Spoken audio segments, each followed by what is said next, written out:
Alam mo ba, munti We are gathered here today, friends and loved ones, in the sight of these witnesses, to join together Gian and Jubilee in the bands of Holy Matrimony. We are here to witness the miracle of God's love.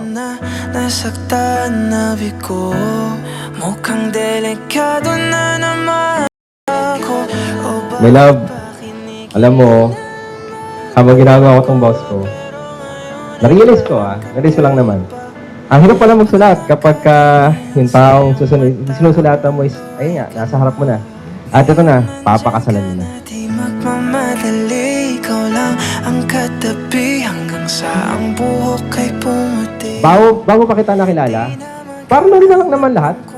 Parang ordinaryo lang ang mundo. Pero nung dumating ka sa buhay ko, parang biglang nagkaroon ng kulay ang lahat. Parang yung pakiramdam na sinasabi sa kantang Dilaw. Yung tipong may isang taong dumating at biglang nagliwanag ang mundo mo. Ikaw yung buhay ko. Kung meron mang kulay ang aking nagsisilbing tanglaw, ikaw ay dilaw. Di akalain mararating. I know today comes with a mix of nerves and excitement. I feel it too. But one thing I'm completely sure of this, I am ready. I'm ready to face everything with you, through the good days and even the hard ones. I'll see you at the end of the aisle. I love you always. Your bride. Kasi parang umingiti na naman ako, kaya ngayon di na ako mangangaw. Kahit ano sabihin nila, ngayon nandiyan ka na, di magmamadali. Ikaw na ang katabi hanggang sa ang buhok ay pumuti. Gian, in the presence of God and these witnesses, do you take this woman to be your wife, to love, to honor, to comfort, and to provide for her, forsaking all others and clinging only to her for as long as you both shall live this one? I do. Kasi kung meron mang kulay ang aking nagsisilbing tanglaw, ikaw ay dilaw.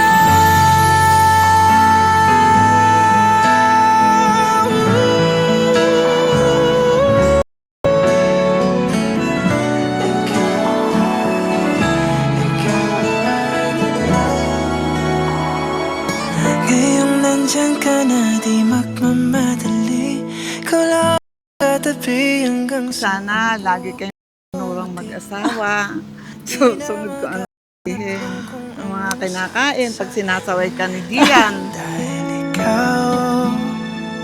Ngayong nandyan ka na, ikaw lang ang katabi. Kahit ilang libong pelikula pa ang mapanood natin sa projector na ito, wala pa rin tatalo sa story na meron tayo.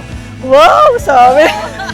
Sa lahat ng pagod at pagsubok na nilampasan natin at sa lahat ng pangarap na sabay nating binubuo. At ngayon, nandito na tayo sa araw na to. Mahal kita, your soon-to-be husband. Sayaw, kung meron mang kulay ang aking nagsisilbing tanglaw. Gian, unang-una, gusto kong magpasalamat sa'yo. Magpasalamat kasi dumating ka sa buhay ko. Maraming tatanong, bakit ikaw ang pinili ko? Hindi ikaw ang pinakagwapo. Pero ang pera, kaya nating kitain dalawa.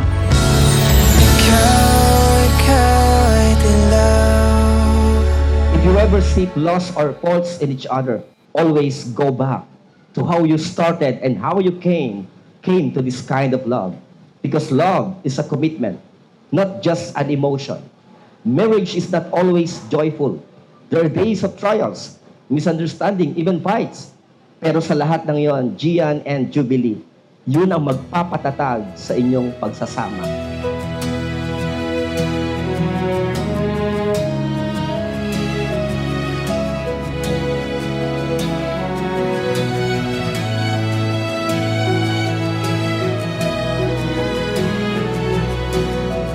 Minsan gusto kong magsumbong sa'yo kapag pagod na ako. Tama pa bang Huwag mong kalimutan ng pangarap namin sa iyo is a better man that you have become. Keep up the good work. Palagi meron kayong open communication kay Juby. Keep patience always. sa'yo. Always put God first in everything you do. He will always guide your steps, and all your plans and dreams will come true. Just have faith. Hinahanap ko'y sa'yo. Kahit hindi na kita nakikita, kahit lumipas man ilang dekada,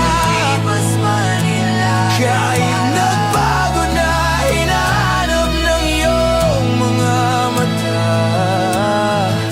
hanggang may kahel na langit, naisip kita. Jubilee, in the presence of God and His witnesses, do you take this man to be your husband, to love, to honor, and to submit to Him, forsaking all others, and clinging only to Him for as long as you both shall live?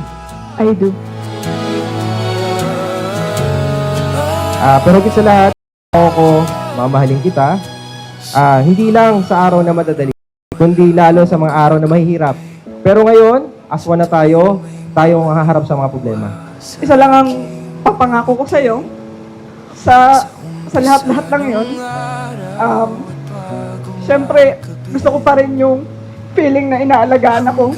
At sa lahat ng oras na yun, sa'yo ko yun naramdaman ng buong buo.